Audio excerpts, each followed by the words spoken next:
Hey everybody, welcome back to the Bible Podcast 101. I'm Tommy, and here's part 2 of Luke chapter 3. Since these shorts only give me 3 minutes and your attention span is probably not that long anymore with social media.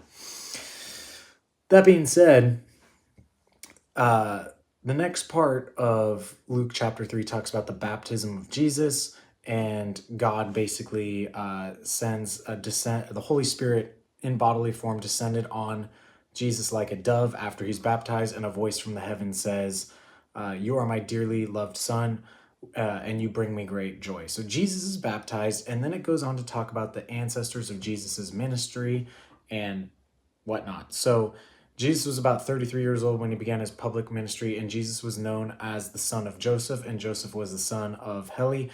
And it is debated whether Joseph was the son-in-law of Heli or was the actual son of Heli, because back in Jewish culture in the day, women typically were not put in the lineage. So technically, Jesus could have been a descendant of David, or that line through Mary, but typically they would recognize the fathers back then. So it says Joseph was the son of Heli. So Joseph could have been the son of Heli, or I think some scholars have believed that maybe Joseph was the son-in-law of Heli.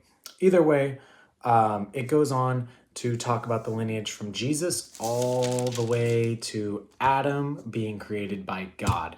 And that is essentially Luke chapter 3 wrapped up. And then Luke chapter 4, which we'll talk about next, goes into the temptation of Jesus. Thanks for tuning in.